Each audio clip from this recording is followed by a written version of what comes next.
is Shaq. Everybody in here is supposed to say Shaq. I'm talking about the most dominant. Listen, when we played them, we could have got it.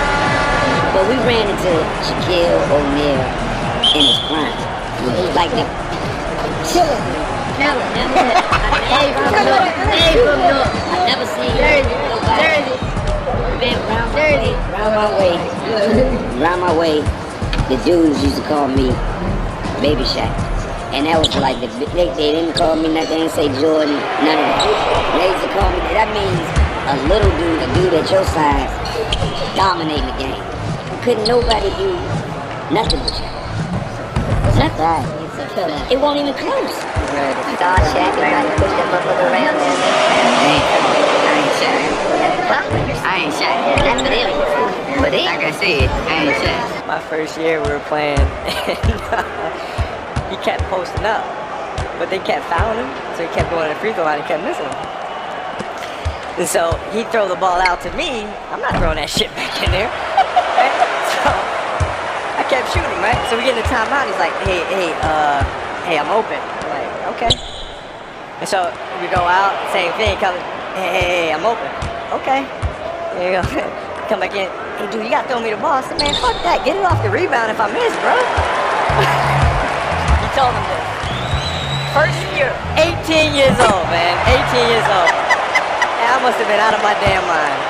This is the dude, though. You know what I mean? Even though you got that mentality, you know, this is that one that you really admire and respect as dominant on both ends of the court. And I used to brag to my friends a lot and say, you know, like after we played the Lakers, you know, I get to the crib and be like, yo, you see how I laid Shaq, man? You know what I mean? Like, I seen Shaq try to get that and I put that thing high off the glass on him. You know what I mean? And that gave me added confidence to myself. To whereas I felt like if I could score over Shaq, I could score over anybody. His dominant physical presence made him an immovable object. I think in my lifetime, probably the most dominant basketball player I've ever seen. I mean, it was on my height, weight, league to try to emulate his game.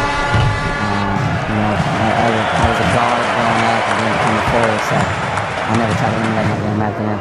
But I admire what he was able to do out on the floor. You know, by pure force and dominance, his ability to play at that speed, to have that size and to carry that type of force that he had.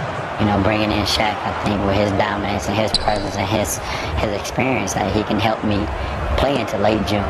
Because that's the only reason I train. It doesn't matter who's on my team. I hope everybody has that same mentality that, hey, you know, we start in October and we don't end till June here. And if you're not ready to go for that long, then you're in the wrong place. But as impressive as he was in college, when O'Neal hit the NBA in the fall of 1992, he would embark on a mission to become one of the most dominant forces ever to play the game. When Shaq came into the league, he had such a great passion and enthusiasm for the game. With his size and strength and mobility, it was something we really hadn't seen. O'Neal runs the floor, takes it all the way! They swept that last. Yeah, they left. Man, it was a number of days that were hard to guard. Shaq was damn near unstoppable. Here's Shaq, look at him! He was one of the strongest players I ever played against. But the way you try to play Shaq, it's not physical. If you play physical, he's going to destroy you. Man, I can't leave without bringing up Shaq. I love him so much as a person. Obviously the most dominant big man we've ever seen, ever. He went up and dunked on David Robinson. Oh, I thought he broke every bone in this man's body.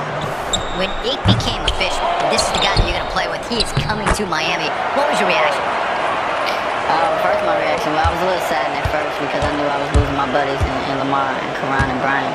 But on the other end, I was very excited. I'm like playing with one of the greatest players ever to play the game. Now he's saying, Shaq won it on the back of your back. Do you think you could have won that without Shaq?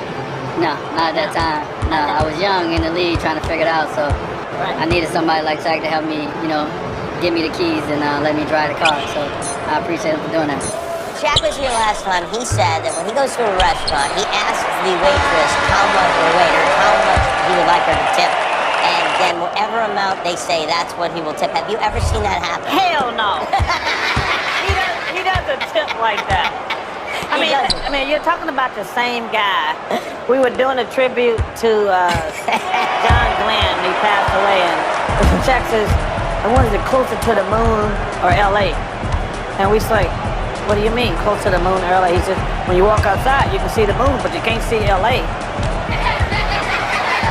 Yeah, so it's got to be closer to the moon. This is the guy I work with. He thinks it's closer to the moon than L.A. because you can see the moon. Well, he is very tall, so maybe to him it is actually closer. Hey, listen, I love the guy, but he's no rocket scientist. He's no rocket scientist. Nah, I know Shaq's today. I mean, unless you're playing Joel Embiid or Jokic or something, but nah.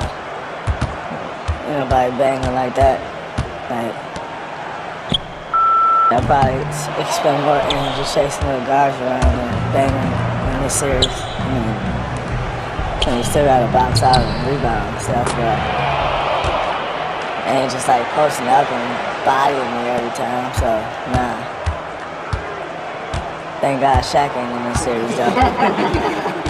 He's huge, he's menacing, he really just attacked the rim. That's a match, John.